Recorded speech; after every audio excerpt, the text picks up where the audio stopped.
dear YouTube fam, hope you're doing absolutely great and welcome back to my channel. So today's video is all about how to present your answer sheet so that the examiner is really impressed. In today's video we will be talking about a lot of presentation skills and the formats and everything regarding how to present the answer and your answer sheet perfectly. First things first, give exactly what they have asked for. You have to be very specific regarding the presentation of your answers, and that is आपको आपके answers to the point, crisp और short रखने हैं. इस mentality से बाहर आओ कि अगर हम लंबे आंसर्स लिखेंगे या पेजेस भरेंगे तो हमें मार्क्स मिलेंगे. नो, उल्टा तुम्हारे मार्क्स कट जाएंगे अगर तुमने बीकॉम जैसे 4 5 पेज के आंसर लिखे. इन एनी केस 8 मार्क का क्वेश्चन भी होगा, वो 2.5 पेजेस से ज्यादा एक्सटेंड नहीं हो सकता. ये चीज ध्यान रखना. और कुछ आंसर्स ऐसे भी होंगे जो सिर्फ आधे पेज में खत्म हो जाएंगे, एंड उस पॉइंट पे अपने ऊपर डाउट मत करना कि मैंने गलत लिखा या मैंने कम लिखा है. नो, ICSI जस्ट वॉन्ट्स कि तुम एकदम टू द पॉइंट आंसर लिखो. तो तुम अगर 4 लाइन में भी आंसर लिख रहे हो बट तुम्हारे प्रोविजन सही है, तुम्हारे कॉन्सेप्ट सही है, तुमने उस चीज को एक्सप्लेन कर दिया है, ICSI will give you marks. Okay, you have to be very specific about this. The second thing, avoid using paragraphs. अगर तुम भी होगे ना और तुमको मैं एक पेपर पकड़ा दूंगी जो इतना बड़ा होगा, इतने सारे आंसर्स होंगे, वो सब पैराग्राफ के फॉर्म में होंगे, तुम्हें लगेगा यार इतना कौन पढ़े, and eventually you will start skipping. And that is where the need of writing your answers in pointers arise. तुम जितने आंसर्स पॉइंटर्स के फॉर्म में लिख सकते हो ना, उतने आंसर्स पॉइंटर्स के फॉर्म में लिखो. बिकॉज पॉइंटर्स तुम एक लाइन लिखोगे, एक पॉइंट लिखोगे, उसके बाद एक लाइन छोड़ोगे, फिर पॉइंट लिखोगे, फिर लाइन छोड़ोगे. It will make your paper attractive, neat and look clean. Okay, and on the other side अगर तुम पैराग्राफ में लिखते रहोगे, भले तुम पैराग्राफ चेंज कर रहे हो, तुम्हारा पेपर कहीं ना कहीं मैसी लगेगा इन कंपैरिजन जब तुम पॉइंटर्स में लिखोगे. सो try and present your answer in pointers. See, this is exactly what I'm talking about. The answer is written in pointers and it looks beautiful and neat. Now coming to another very important thing, and जो बहुत लोग they are okay with leaving it and not putting enough efforts, and that is using section numbers and case laws in your examination.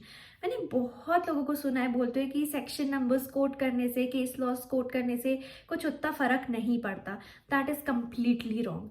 तुम्हारे paper में अलग level का एक standard दिखता है कि ये इंसान एक इंटेलेक्चुअल है and this person is very knowledgeable जब तुम सेक्शन नंबर्स और केस लॉज कोट करते हो. पर तुम्हें सिर्फ तब ये कोट करना है जब तुम 100 नहीं 200% श्योर हो कि सिर्फ यही केस लॉ है एंड यही सेक्शन नंबर है. अगर तुम्हें इतना सा भी कंफ्यूजन है ना किसी भी चीज में, केस लॉ या फिर सेक्शन नंबर में, do not quote it. Okay, in that case do not quote it. It's better not to write then to write wrong. So try and memorize some important sections or some important case laws जो तुम्हें लगता है कि हाँ ये तो आ सकते हैं, these are important. Focus on that and try and quote it in every answer that you are sure of. And तुम्हें case law और section number सबसे पहले quote करना है. तुम अपना answer start करोगे, सबसे पहले the thing you have to quote is section numbers and case laws if you are sure of it. Now coming to the fourth thing, follow formats wherever they are needed. जैसे case studies में अगर questions आते हैं, so you have a particular format, that is कि तुम्हें पहले provision लिखना है, उसके बाद फैक्ट्स ऑफ द केस लिखना है, उसके बाद कंक्लूजन लिखना है. प्रोविजन में वो आएगा, सेक्शन नंबर आएगा या फिर जो भी प्रोविजो है, ठीक है, जो सेक्शन नंबर पे पूरा एक्सप्लेनेशन दिया तुम वो लिखोगे कि according to section this of companies act 2013 ऐसा. फिर उसके बाद तुम फैक्ट्स ऑफ द केस में वो लिखोगे जो क्वेश्चन ने तुमसे पूछा है. एग्जैक्टली वॉट तुम्हें मतलब फैक्ट्स ऑफ द केस जो है ना वो तुम्हें बिल्कुल क्वेश्चन से मिल जाएगा, उसमें तुम्हें परेशान होने की जरूरत नहीं है. Then coming to the conclusion part, इसकी ड्राफ्टिंग तुम्हें बेस्ट करनी है. सबसे बेस्ट ड्राफ्टिंग होनी चाहिए कंक्लूजन की, क्योंकि इसमें तुम फाइनल अपना ओपिनियन दोगे कि ठीक है इस डायरेक्टर को अपॉइंट करना चाहिए, नहीं करना चाहिए, क्यों करना चाहिए, एक्ट ने बोला है इसलिए करना चाहिए, या फिर वो ऐसे कर सकते हैं, जो भी है you have to present it really nicely. इसके ड्राफ्टिंग पार्ट पे you have to work really hard. So the provision, facts of the case and the conclusion. जहां भी अगर फॉर्मेट अप्लाई होता है वहां पे फॉर्मेट्स अप्लाई करो, एंड अगर फॉर्मेट्स अप्लाई नहीं होते, as I told you, go and use pointers.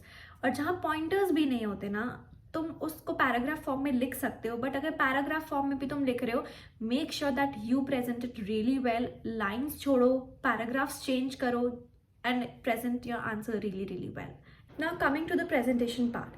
Now at the end of the day, it's your knowledge that matters the most, but tumhari presentation also matters, and our motive while presenting our answers should be to give ease and comfort to the checker so that unhe zyada pareshan na hona pade.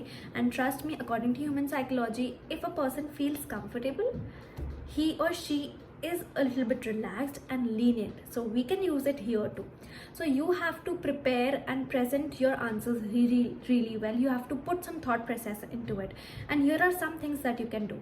पहली बात, ऐसा pen use करो जिसकी nib, जिसकी point बहुत sleek हो, यानी कि पतली हो. अगर तुम मोटे मोटे पेन से लिखोगे जिससे मोटी मोटी हैंड राइटिंग आती है, बहुत ज़्यादा इंक यूज़ होती है, so it will ultimately mess up your paper.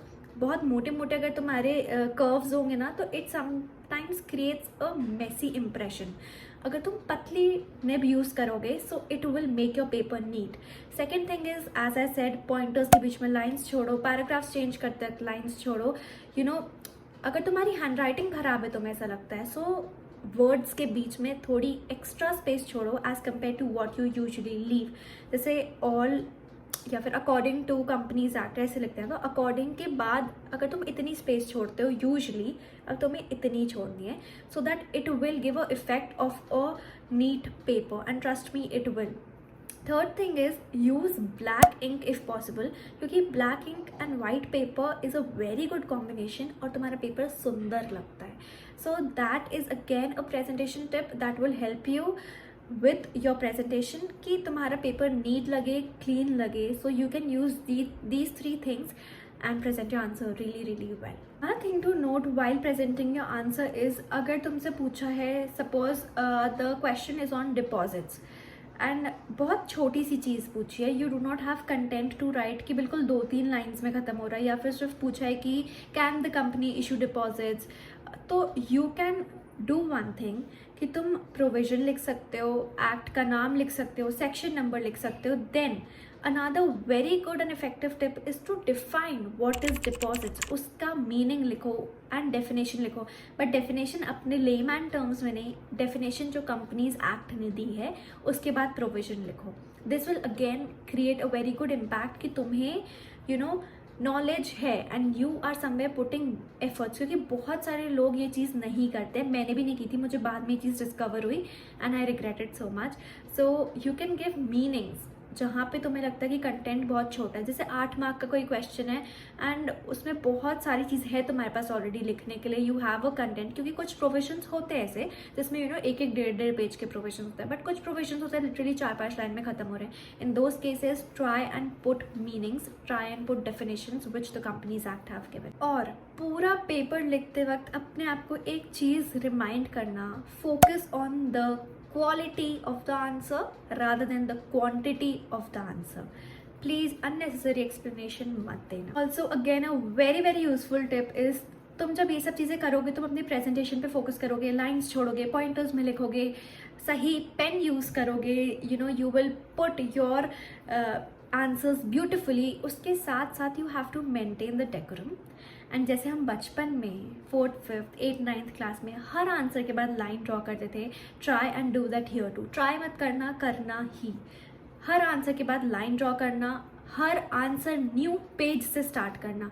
मैंने बहुत सारे लोगों को देखा है वो लिटरली एक आंसर खत्म हो, आधे पेज में दूसरा आंसर स्टार्ट कर देते हैं नीचे से. No, don't do that, avoid that. Avoid क्या, this is a mandatory thing to follow कि you have to start every answer with a fresh page, चाहे कुछ हो जाए. ओके. एंड जब तुम्हारा आंसर कंप्लीट हो चुका है, जैसे कि तुम कोई section number that you very sure of, case law है, उन सबको नीचे या फिर हाईलाइट करो, not with a highlighter. Highlight in the sense कि तुम जैसे लिखा है तुमने कोई सेक्शन नंबर लिखा according to section 499 of IPC, तो सेक्शन 499 ऑफ आईपीसी के नीचे 2 लाइन्स ड्रॉ करो. That is what I mean by highlighting. Highlight what you are sure of. The thing is कि जब तुमने क्वेश्चन पूछा है एंड उन्होंने सिर्फ एक स्पेसिफिक चीज़ पूछी है, जैसे कि can the company issue deposits, तो तुम प्रोविजन अंडरलाइन कर दो, ठीक है, कि ये प्रोविजन होता है. Facts of the case under law कर दो जो इम्पॉर्टेंट है, the key terms and conclusion में underline कर दो yes the company or no the company cannot issue deposits because it is prohibited under this section of Companies Act. Simple, efficient, and the beautiful way to present your answer. So yes, that was it for today's video. I hope this was really helpful. बहुत सारे लोग बहुत common tips देते हैं and you can go and follow them, see their videos too.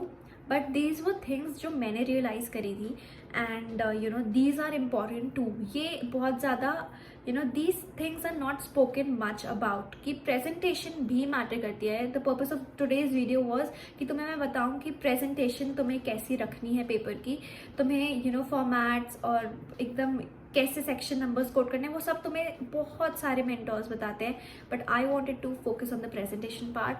So I hope that this video was really helpful, and please, if you're watching this video, subscribe to my channel. It means everything to me. Okay, so yes, all the best, and I want you flying with beautiful colors. So keep it up, keep working hard, and I am here for any kind of support. Thank you so much.